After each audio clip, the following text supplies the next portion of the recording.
few pages. Here we go.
everyone. It's Friday, May the 6th. We've had 10 additional deaths since our last briefing, and you know, that's improvement, but like I've said 1,000 times, it's still tragic beyond belief. We've lost 6,880 West Virginians now, and it's been 2 years of tough stuff, and really, really tough stuff for families like these, and so please keep them in your prayers. That's all I can say. The 6,871st death is a 63-year-old female from Cabell County. The 6,872nd death is a 76-year-old female from Preston County. The 6,873rd death is a 72-year-old female from Wyoming County. The 6,874th death is a 64-year-old female from Raleigh County. The 6,875th death, a 97-year-old male from Pocahontas County. The 6,876th death, a 63-year-old male from Raleigh County. The 6,877th death, a 77-year-old male from Pocahontas County. The 6,878th death, an 84-year-old female from Kanawha County. The 6,879th death, a 90-year-old female from Wood County. And the 6,880th death in West Virginia is a 73-year-old male from Berkeley County. If you're paying really close attention, of all these folks that we lost, the youngest ones were 63 years of age. There was 2 of them, 63 and 164. Absolutely, without any question, we have got to get our booster shots. 50 and older, please take heed and get your booster shots. Our active cases continue to climb. They're now 1,114. We have 364 new positive cases in the last 24 hours. Our daily positivity rate's at 5.59, and our cumulative positive rate is at 8.10. We're right at 495,000 people that have recovered from this dreaded killer. There's still 100 people that are hospitalized in West Virginia, and 24 in the ICU units and 11 on ventilators. We have 48 counties that are in the green and now 7 that are yellow. We got to beware. This dreaded killer's not gone. Dr. Marsh said it the very, very best. There's a way to absolutely manage and absolutely prevent, for all practical purposes, prevent death from this dreaded killer. That's the vaccinations, that's the booster shots. And absolutely, without any question, we all know how safe they are. We still urge everyone to realize that this dreaded killer's not gone. It's not gone. We're going to have to find a way to absolutely live with this dreaded killer, and we can do that. We can do that with vaccines that are very, very safe. Now, we've managed to do that in many, many cases and everything across this country for decades and decades. We can do it with this too, but you got to get vaccinated and you got to get your booster shot.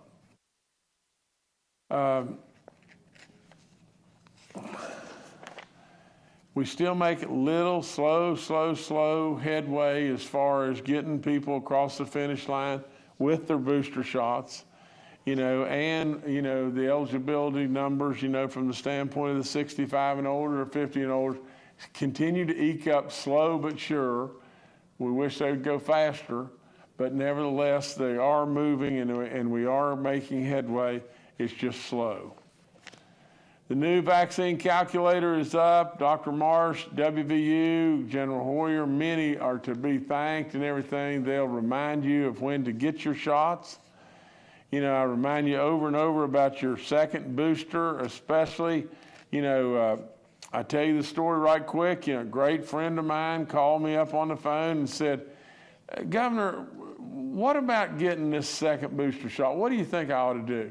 I said, when did you have the other one? When did you have the last one? Oh, it's 6 or 7 months ago. I said, do you like walking around with almost no immunity? Because that's where you're at right now. Oh no, I'm on the way tomorrow. I'm on the way first thing in the morning to get this in. But that's it doesn't take rocket science to figure this out. I mean, all you've got to do is just think, are the vaccines safe? Well, sure they're safe. You know, really and truly. Now, we want to absolutely respect everybody's rights and all their freedoms, and I stand rock solid there.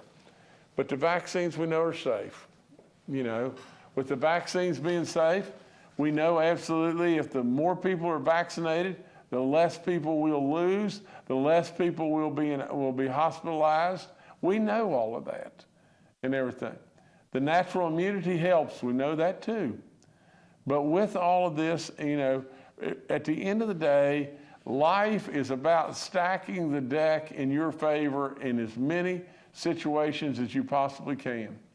I really believe that God above expects us to use our brain and to really think and everything. That's why I tell a joke all the time and everything, about the man below the dam, where the dam was breaking and it was going to flood. And they sent the park rangers there, and he said, I'm not leaving. God will take care of me. Then all of a sudden the water started coming up. The only way to get to the man's house was a boat. They send a boat. He says, I'm not leaving. God will take care of me.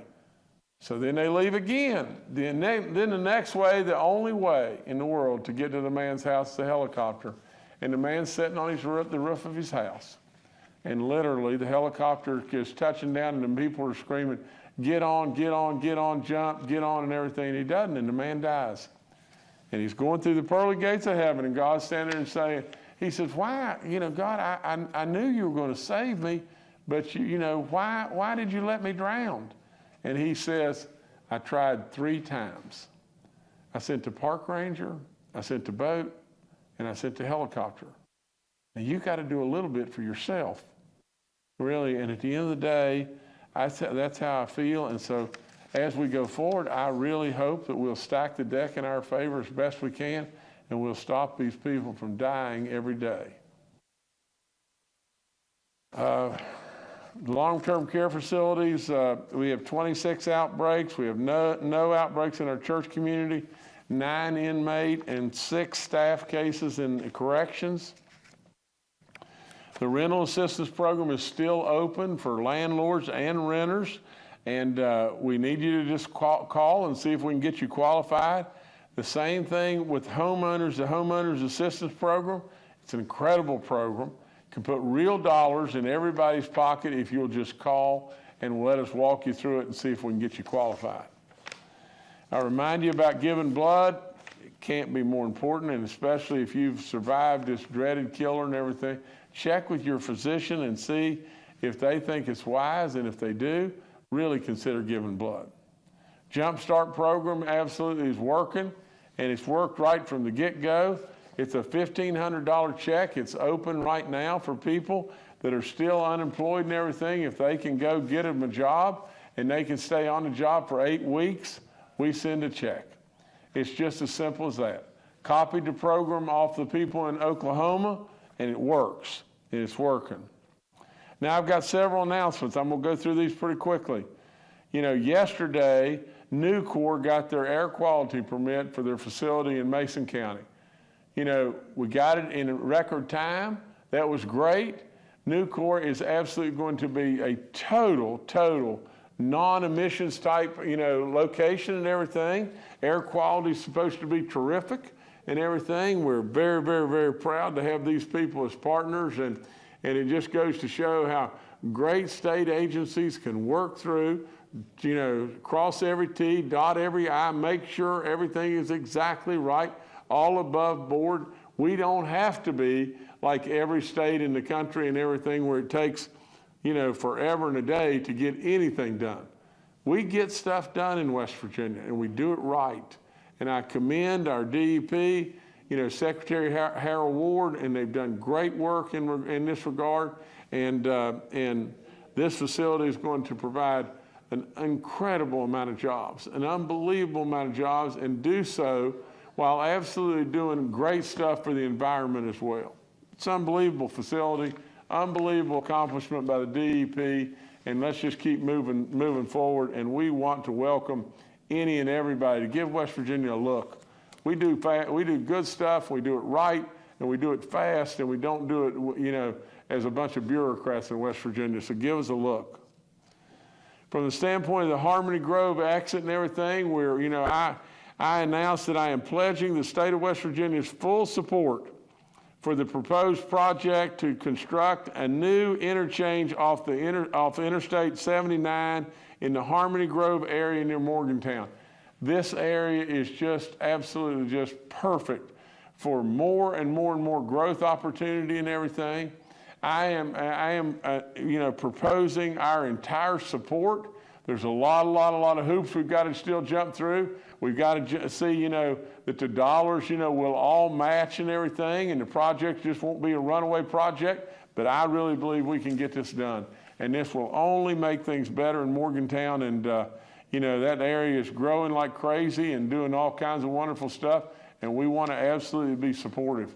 And so we're really proud to be able to announce, that Harmony Grove exit's on the way, and we just got to make sure we jump through the hoops and get it in the right posture and get it there. I'm going to maybe mispronounce this, but it's Veloxant, and we were in Wheeling yesterday.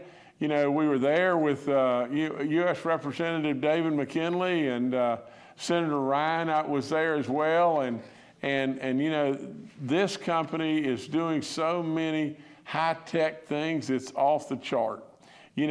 What they're doing is they're not only taking coal and making incredible strong products that are super lightweight and super durable out of pure coal, but in addition to all that, they're now working on a process that makes it's so high tech, it's over my head in many ways, but what they're doing is they're making a product that gives a product the strength capabilities of 5 times better than steel. And with all of that, what it does is it basically condenses the molecules in the product and makes the molecules fit tighter together, and that in essence gives strength like you can't imagine. It's all about metal alloys and all kinds of stuff, but this, the fellow that was there that heads up the whole show is Brian Joseph, and Brian, is an incredible brain and an incredible good man. Touchstone is already there, and the research lab is already there doing unbelievable work. They've got a $5 million grant from the Department of Energy, and it's all happening in West Virginia. That's the thing that just blows me away. We would all think this ought to be a Silicon Valley, project or something like that, but it's happening in West Virginia, and that draws an incredible look on West Virginia by many that are out there that are absolutely now looking to see, well, dag, maybe West Virginia is that diamond that we missed. And so with that, they're expecting an additional 200 to 300 new jobs in the area. It's just good stuff, I thank Congressman McKinley. I really believe we wouldn't have got across this finish line without him. I also thank our senators, Senator Manchin, Senator Capito, and Congressman Mooney and Congressman Miller. So all this is just tribute to just all the neat stuff that's happening in West Virginia. And I just keep saying, pour it on. It's just better and better and better. And I may mispronounce this too, but I think it's Chemours, is doing a partnership now with Workforce and with the West Virginia Community and Technical College System. And what they're doing is they're going to absolutely, with their employees, they're going to make it, the partnership that they're putting together is going to provide the opportunity for more than 300 West Virginia Chemours employees to earn their associate degree by the fall of 2025. And this is just going to make them better trained. It is absolutely working with our community and technical college in a great way as Workforce. In addition to that, it is an incredible partnership from an unbelievable company. And so, I don't know how you thank people that decide that they're in West Virginia, they love what's going on in West Virginia, and they want to step up. They want to step up and do more goodness and everything. It's just like Nucor giving $1 million, I think, to the Board of Education down there and all the stuff they're doing. It is so many things where people are stepping up because they want to embrace community.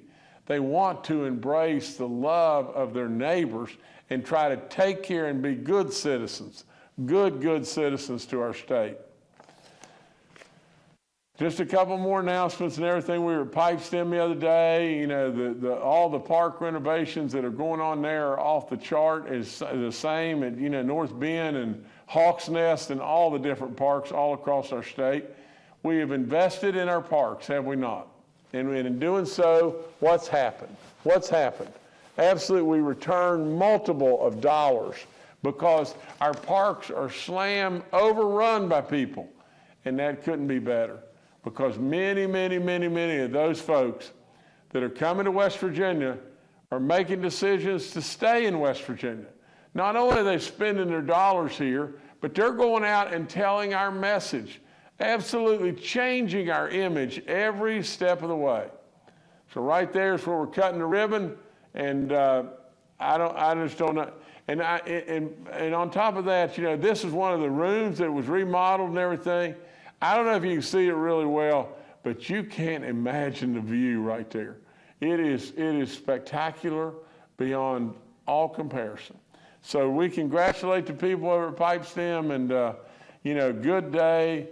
I would say we've spent $151 million on our parks. Let's find a way to spend a whole bunch more, because the more we spend, the more we're going to bring in, and the more we spend, the more people are going to come. And so let's just keep doing it as prudently as we possibly can. We don't throw away a dime here.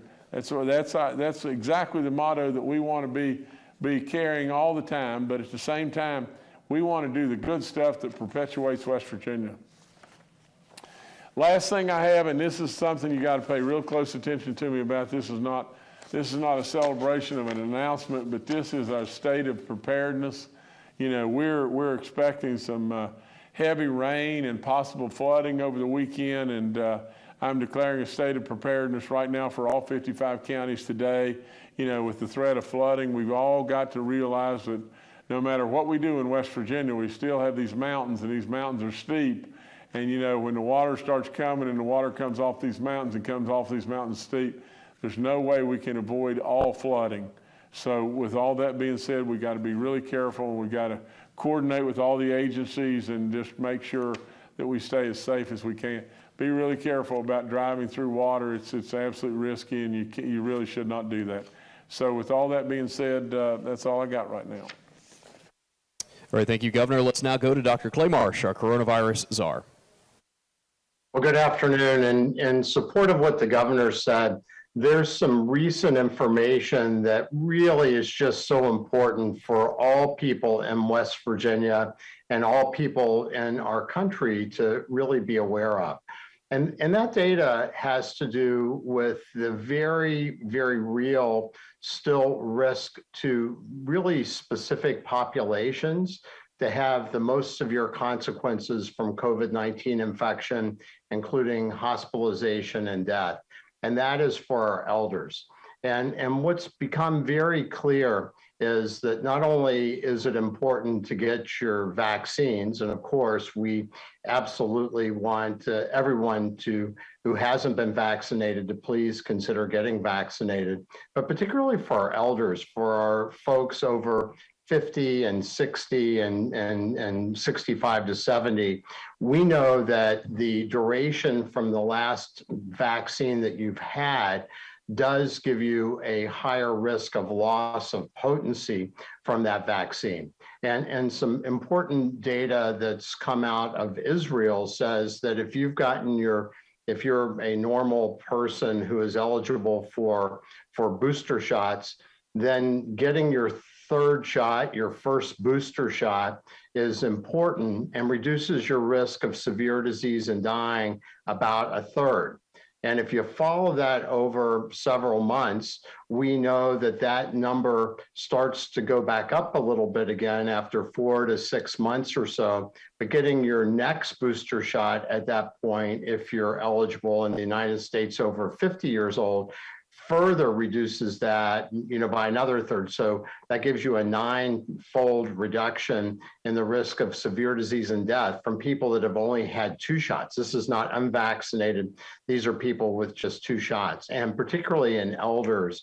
And we're really seeing, as the governor said, the brunt of the impact of COVID-19 now, particularly with the Omicron variant being very much focused on older Americans, older West Virginians.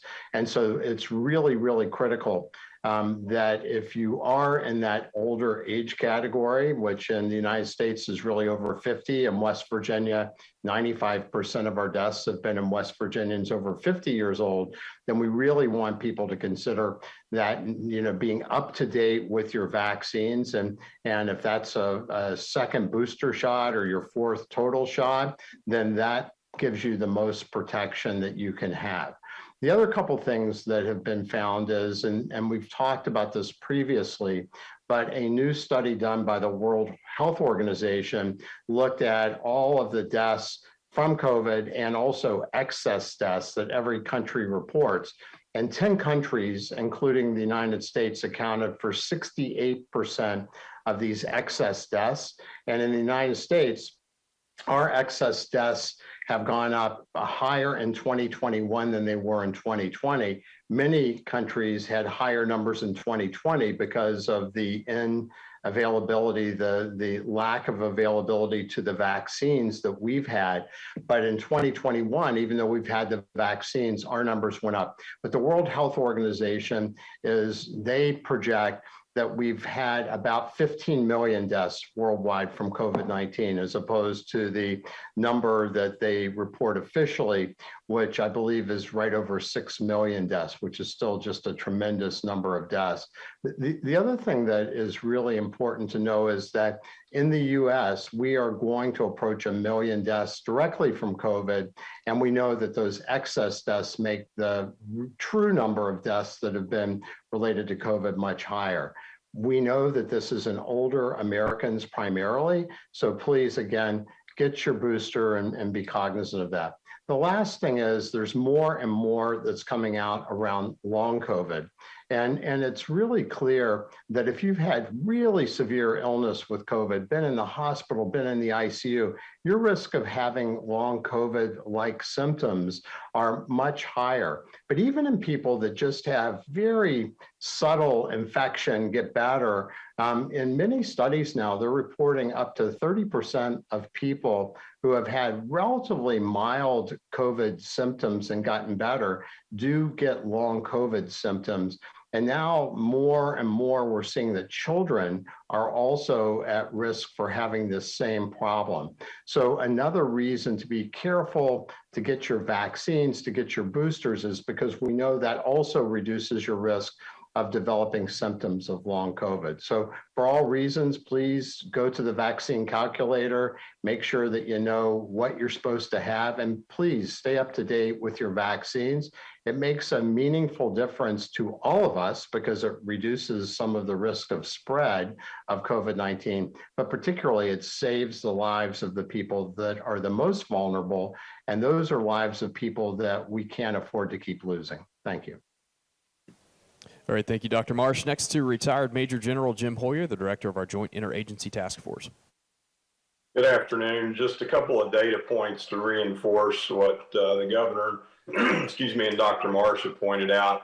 Working with our data team this morning, the numbers that we're seeing in West Virginia with the increase in the RT value, increase in hospitalizations and cases, we believe right now is not the national surge that is out there in other states, but a spike that has come what we normally see after holidays. And if you think about the number of school spring break trips as well as Easter, we believe that is what is influencing our current numbers right now. So we still, West Virginia, could see in the next 3 to 4 weeks that broader national surge, because we tend to be about 3 to 4 weeks behind in those numbers.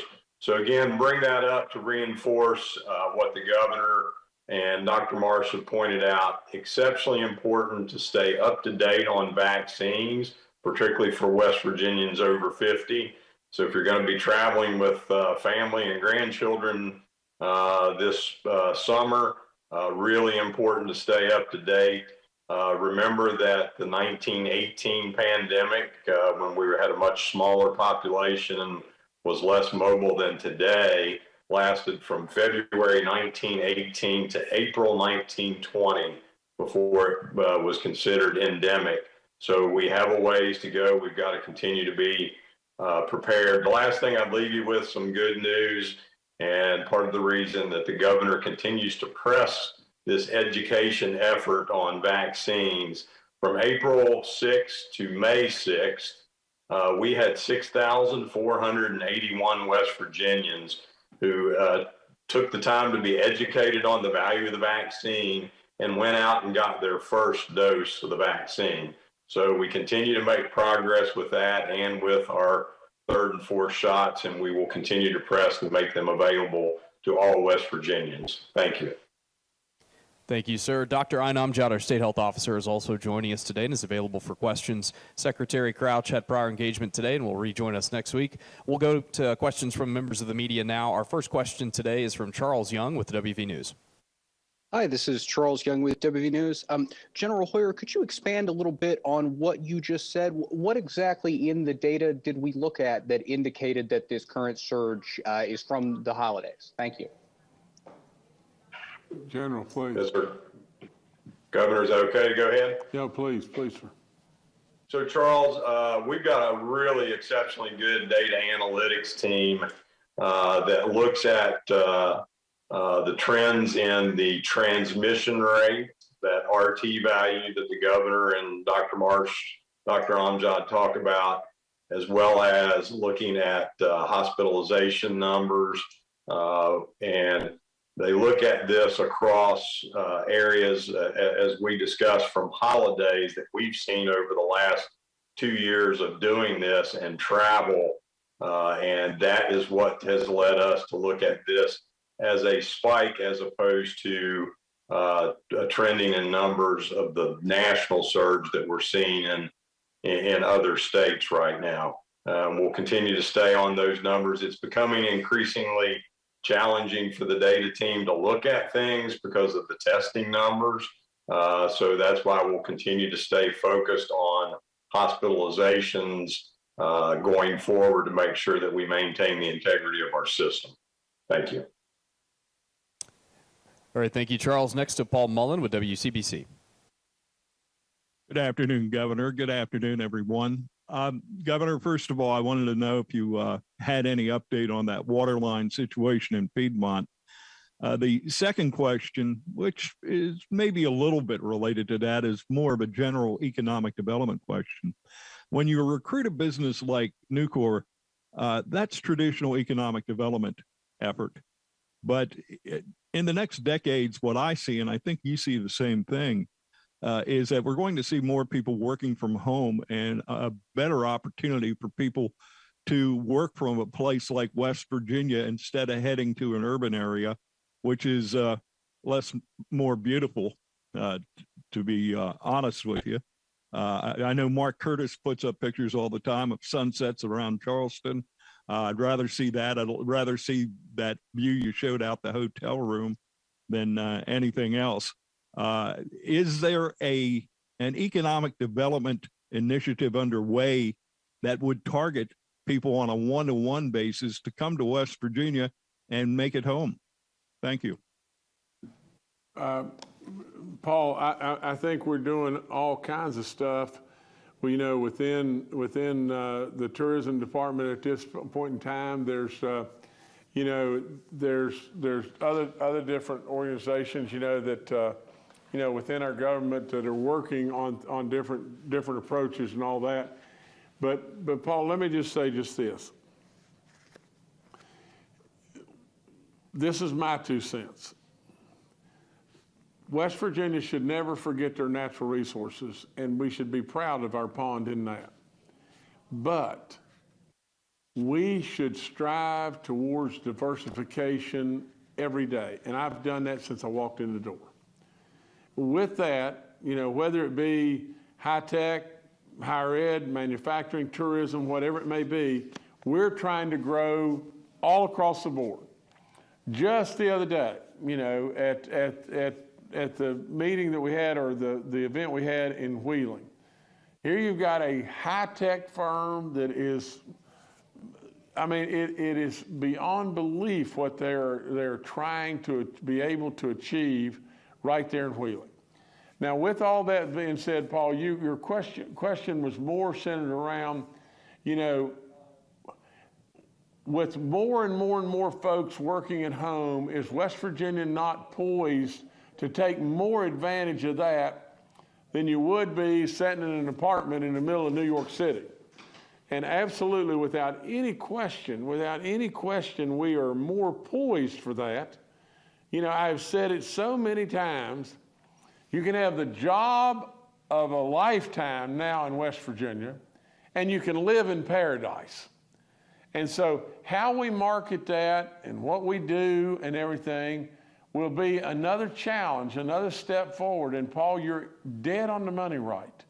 Dead on the money right. There's going to be more and more and more gigantic opportunities for West Virginia if we'll just open our eyes and move on. Think of the Ascend program that we just, with Brad Smith and with WVU and all the good stuff that are going on with that program. You know, and I'm going to misspeak on this and everything, but we opened it up for just a few spots in, I think, 2, if not 3 communities so far. Like 50 spots. I think Morgantown was one of the communities. The third one on the line was Lewisburg. I don't really recall. Maybe somebody can help me with the second one. But I think it was Fayetteville, if I'm correct. But nevertheless, in those communities, we were overrun with people wanting to come to West Virginia. You know, now, Paul, you're splitting the bullseye.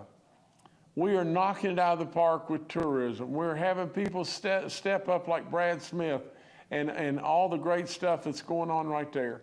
You know, but Paul, we are still, with all the good stuff that we have, in my opinion, we're still just getting the parsley around the sides of the plate.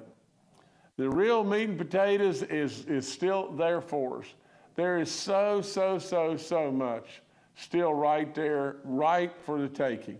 Now, going back, you know, Paul, you know, in regard to the project at Piedmont and all that and everything, the city's trying to find the resources, you know, or the source of the water. You know, it's a very complicated and they're working on it hard.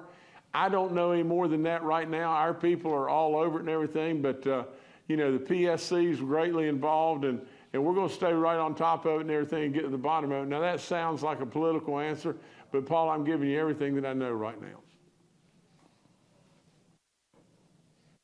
All right, thanks, Paul. Next to Mark Curtis with Next Star Media. Good afternoon, Governor and staff, and thanks to Paul Mullen for the shout out about my sunset photography. I live at about 1,000 feet up in the Edgewood area. The sunsets are spectacular. I've been in 46 of the 50 states, and I can say hands down, this is the most beautiful state in the country. Governor, I do have to ask you a non-COVID question today. Given the leak of the Supreme Court document purporting to overturn Roe v. Wade, have you had any discussion with the Attorney General, the legislative leaders, about whether you'll have to call the legislature back into special session to deal with any state laws regarding abortion practices if a Roe v. Wade is indeed overturned?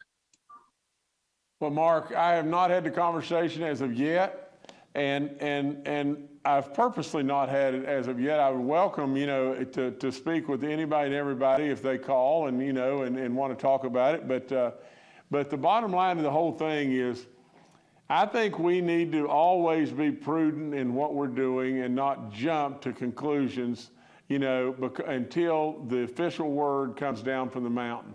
And it's not down yet, is it? And so with all that being said, I think everybody is standing way. Now, I want everybody to understand wholeheartedly. My wishes are absolutely stand with life, period. That's all there is to it. Stand with life. You know, as far as calling the legislature back into special session, we'll have a bunch of dialogue and we'll have time and everything to be able to do just that. But my feelings are easy, and I say stand with life. But there's a lot of people who've got to weigh into this, and we really need to wait and let the process work its way as it should, and work its way down to us before we start running through the streets saying we're going to do this or not do this or whatever it may be. You know, that's my opinion, and I think we've done that all along. We've done that since the day I've walked in the door. We've not reacted spontaneously. We have reacted prudently, and really and truly, I think that's what you'll see that we'll do again on this as well. All right, thank you, Mark. Governor, I'll turn it back to you. You know, again, and I say it over and over, but I really try really hard to listen to all the experts and all the good stuff that they have to say. General Hoyer, don't leave right yet. If you're still there, I want you to say to our people again, the number of people, you made a comment about the number of people that we were getting across, or we'd gotten across the finish line on their first shot and everything, and how important that is, and then I'll elaborate on it in just a few minutes. But General, are you still with us? Yes, sir, Governor. Yeah, from April the 6th to today, May 6th, we've had 6,481 West Virginians who, based on the education efforts you're doing, went out and got a first dose of the vaccine. You know, I always include all the stuff, all my notes for the briefing, all my stuff that, you know, that I write down here, and I guess it all goes into some kind of archives and everything. But I wanted to write that number down, and I wanted you all to hear it one more time. Now, can you just imagine it? Now, let's just be really fair again, really, really fair. We're dealing with all kinds of stuff, whether it be Roe v. Wade, whether it be, you know, the near-term elections that are going to come up, you know, just, you know, no matter what it may be, you know, whether it be a new core or whether it be what, you know, all kinds of different things, you know, the park renovations, on and on and on. But we still got people dying in West Virginia, don't we? And a lot of them. We lost 10 additional people since the last time we were here. For all, you know, in the Sago mine disaster, as I've said so many times, we had 12 miners trapped. We lost 11, and then I don't know the fate of the last person, you know, at that time, but this is dadgum near equivalent to just that, and it's a good day. And we've had many, many days that are a lot worse than this. Just imagine, and please tell me just this. Of 6,481 people that have gotten their first shot in the last 30 days, in the last 30 days, 6,481 people per General Hoyer have gotten their first shot. Is it worth us coming in here and talking about it? Is it worth us coming in here urging people to get these shots? At the end of the day, how many of these people, how many of the 6,481 did we save their life? How many? Is it one? Is it 600? How many is it? If it's one, it's absolutely way good enough for me, for us to be here pushing everybody to try to get them across the finish line. But in all reality, we know it's not just one. It could be 60. Who knows how many it could be? It could be another Sago mine disaster equivalent. Without any question, all of us, every last one of us, the experts that are on, nobody wants to be here doing this right now. We all want to be out trying to chase the next new core, or trying to do the goodness for our state parks, or trying to do the goodness, you know, and double the potential number of fish, for our streams. Whatever it may be, handling the surpluses, we don't want to be here over and over and over, except for one thing. We're saving lives. And absolutely, you can help us do that too. 6,481 people got their first shot in the last 30 days. How many people did we save their life? Is it not worth it? Of course it is. Of course it is. I can't thank everybody that has been working side by side with me and through all this terrible pandemic enough, especially those that ran to the fire and are continuing to do exactly that. We're going to get there. I firmly believe, live your life. Live your life. Learn to live with this. Absolutely, I tell you with all in me to get your vaccines. But nevertheless, I say I'm going to respect your wishes, and I will always stand firm by that.